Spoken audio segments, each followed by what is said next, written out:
Hey guys, so here we are again. So today I'm gonna show you what happens when you're not consistent. So life lessons here. So I just fed these guys. I tried to put enough food in there so that some can go to the bottom for the Plico. Poor Plico. Um, he's over here trying to get some from the bottom, and I'm trying to drop in enough pellets that some can get to the bottom. Like normally, if you don't have bottom feeders, then when you feed your fish, if the pellets are making it to the bottom, you're feeding too much. You know what I mean? Like they're supposed to be able to eat them before they hit the ground. But this guy here, he needs food, so I always feed enough. So obviously that takes a toll on my water quality, and I hardly do water changes at all. So the last time I had cleaned this tank up and got it looking a little better, you can see back there how good those crypts look in the back as opposed to the ones in the front. A lot of that does have to do with the spray bars. So the spray bars take anything that's in the water, good or bad, and it blows it to the front of the tank straight down and sticks to the leaves of plants.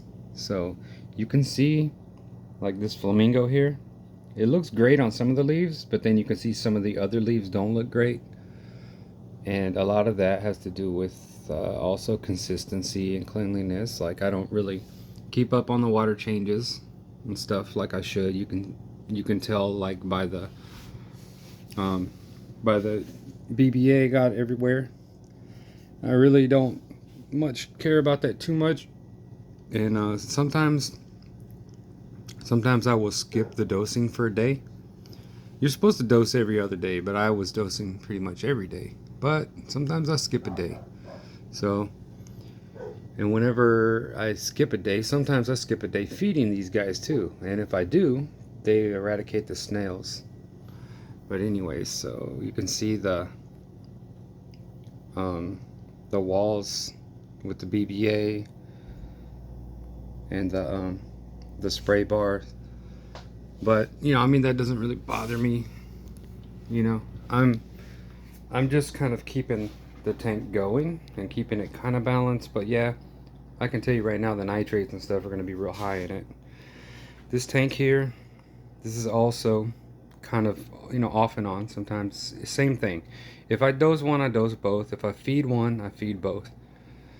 And you can see the overgrown, all the overgrowth on top is really bad here. So obviously they got holes and malnutrition in them because the light is hitting them super hard up here, and I'm not clipping away the old stuff much. So last time I had went in and pulled all the leaves off that looked pretty bad, but now we got some more. So this tank is basically outgrowing itself is what's happening. And so over time I guess I've learned that, like, here's an anubias with a flower, and I don't know, I used to be like excited when I saw a flower on anubias or buse, but now I kind of consider that as a call for help. Like they're sending out the bat signal, like help me. Maybe that's why they send those out. I don't know. But you can see this moss clump here I need to pull out. It's covering. Let's see if I can get the light to focus a little more on it. Not really, but this moss is like covering a lot of stuff here. So yeah, this is what happens when you're not real consistent. So there are some plants like Ludwigia that can be troublesome if you don't keep up on them. Like obviously you can see the old leaves in there, how they're all battered and beat up for the new leaves to come in. And a lot of that just has to do with keeping the old growth and keeping some space going. Like they don't really have space, so they're cluttered and crowded. So look at the new growth here. It looks all fantastic on the variegated bacopa, and then look at towards the middle and bottom, and you can see the difference there. So that big Reuben narrow sword, you can still see it like all here behind where the crypt, the green crypt, the auriculata, has grown all the way back there and spread and is huge now. So it used to be like little plants like this, but I mean, they're giant, man. Look at that. And anyways, let's see if this is focused really close. Oh, that's far away. That's super far away. But yeah, I don't know. Not much to talk about here. Just the state of the tank here. So the ghost, if it will even focus, is in there. There is some new growth coming in that looks okay, but it's real hard to focus on it. See if, yeah, that focuses a little bit better. So you can see some new growth coming in on it. It doesn't look super fantastic, but I mean, it's hanging in there. So it's kind of, this video is just kind of a quick go over. You know, I do need to get in there and grab a bunch of bad leaves and pull them out again. Like, you can see some nice big purple leaves on this plant, but I mean, look at what the bad ones look like there, and those need to be plucked out. So I need to reach in there and snake my way down to the bottom of the plants and pull out some of these leaves again sometime when I get to it, when I feel like it. So just show you this tank again over here. Yeah, it looks all right. I mean, it doesn't look great. They look really good, actually. But you know, then when you get up close, that's where you can see, you know, the flaws. But that's okay. See the little guys swimming around. Everybody looks okay. The fish are having babies. Babies are getting eaten, etc. Circle of life. So see the little minnows in here. One of these minnows looks kind of poor. I don't know where he went, but I saw him a minute ago. He was hanging out in the back and he looked real skinny and mopey. But I don't know. Overall, they look all right. The nitrates have got to be through the roof in here. Got to be. I mean, you know. But that's just kind of the if you would call it, balance that this tank is sort of taking on over time, slowly. I don't want to get in there and pull too much stuff out and water change too much, because what happens is you do kind of build a balance and then you up and yank the rug out from under it and then your tank crashes. So the whole old tank syndrome. I mean, this tank and scape has been up for quite a while now, since I had siphoned the sand off of it. Because remember, both tanks are actually cat litter. Both tanks are cat litter. Like the whole, I can't even focus on that, but both tanks are like, from here down is cat litter, and then sloped up to the back on both of them, and then aqua soil on top. So I don't know if I can get it to focus on this one, but this is aqua soil, is a layer about this thick so the cat litter goes across here and down to about here and then ends right there. So it is still the same build that it has been forever. And you can see the difference where this tank was just a big cat litter base. Both of them were cat litter base with sand, and then I siphoned the sand off at the top and put aqua soil and then put everything back in a little different quite a few months ago. But you can see this tank, the state that it's in. This one has no skimmer, so I had taken the skimmer top off and put the bottom part from the other skimmer on it. So this is with a spray bar, very, very little CO2, and no skimmer. It works okay. And then this tank is the skimmer top that goes, and the bottom plug is pulled off of it, and it goes down into the undergravel filter that goes across the whole tank. And the other side of the undergravel, instead of a pipe coming up, it's the tiny little, the little the outlet tube that's supposed to be, you put a sponge in it and you put the air hose through it, that little outgoing little thing. That's what's on there. That's what's on there in this tank. And so it is an undergravel system in here. Let's see how bad these plants, God, I need to go through these plants. But see, there's the little pipe. So this little undergravel outlet pipe, this is actually an outlet, but I'm using it as an inlet. And it does have a sponge.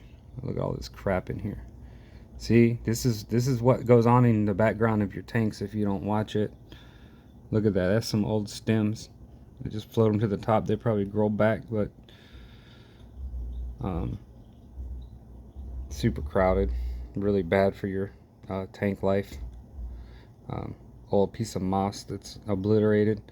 But yeah, so that outlet piece is like an inlet that pulls very, very, very lightly and very gently and slowly, pulls slightly water under and a very, very slight flow. I mean, like very slight, like barely moving water across the bottom that pulls. So this tank, it's powered by an Oase filter, and the inlet comes through the slots, through the bottom, through here barely, and then through the top, through the inflow skimmer.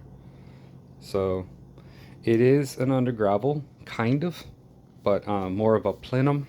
It is like a plenum. The whole bottom base is cat litter, a big mountain of it. Towards the back it gets real high, and I did inject the cat litter, and I went across and injected it in places with a big turkey baster needle. I injected iron, Seachem iron in it. So it is a plenum. It's you can see the difference between this tank with basically almost no maintenance and this tank, although this tank has a lot less CO2, so that makes a difference too. But people have asked me about the plenum, how it's doing, does it work? And my answer is kind of, I can't really tell you for sure, like, oh, it works. I don't have two side-by-side identical tanks, but one with the plenum and one without one, to judge like that. But I can tell you that the nitrates stay super, super low in this tank. Although with all those plants, a lot of people are going to be like, yeah, but with all those plants, yeah, of course they're eating the nitrates. But yeah, the nitrates stay low in this tank no matter what. The phosphates stay lower. I have to add a little bit more nitrates and phosphates in my mix when I'm mixing. I still mix my own ferts. I mix ferts, and I mix the same mix, and I dose this tank and this tank with the same mix. But this tank, micros, I'll put like 4 pumps, sometimes 5, and then this tank, so I'll be like 1, 2, 3, 4, 5, and then over here I'll be like 1 or 1, 2. So it's like I'll do 4 and 1 or 5 and 2, because sometimes it's 1 extra pump, just a little extra, especially if I skipped a day or two. Like if I skip a day, or if I just did a big water change or cleaned a bunch of plants up, I'll dose extra. And then my macros that I mix, the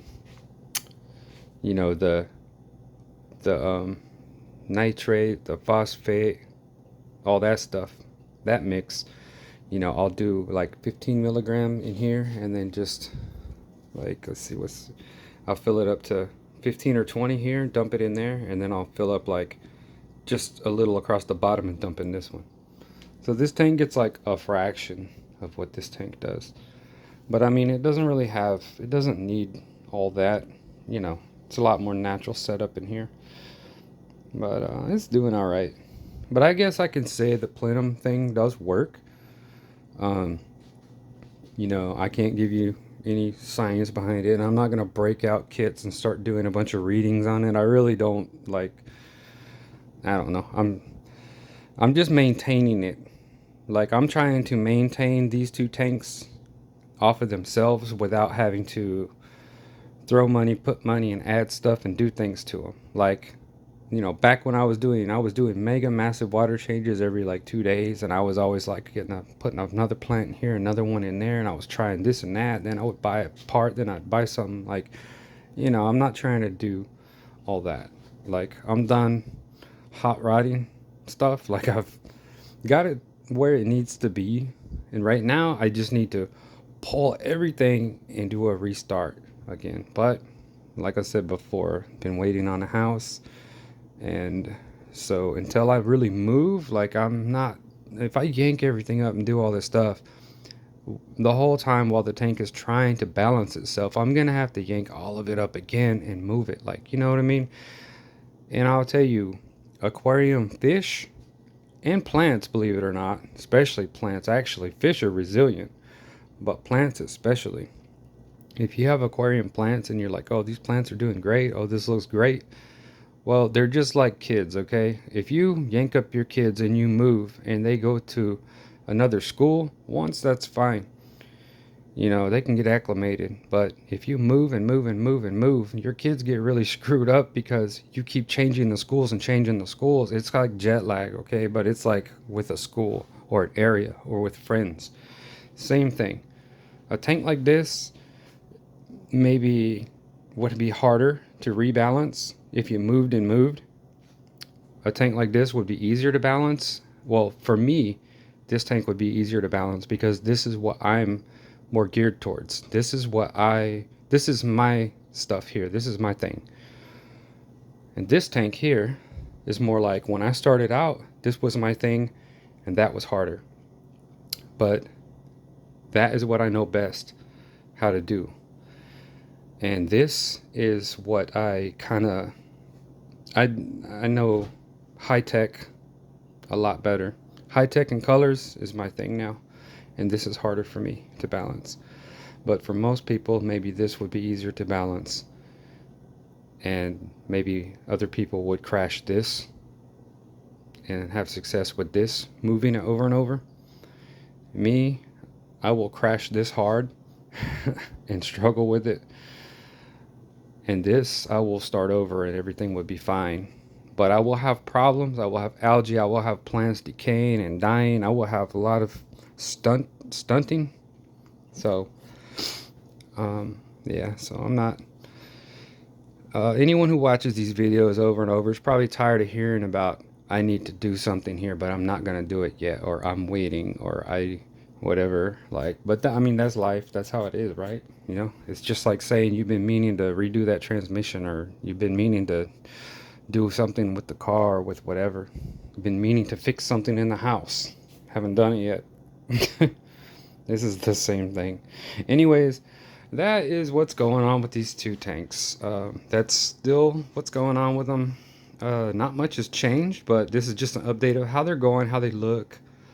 You know, just kind of what's going on. Everything is very, very a simple and back to basics type approach, as opposed to if you see my videos from a year or two ago where I was just super like nitrous oxide with everything. I'm very cool and relaxed with these things and just letting it, whatever happens, you know.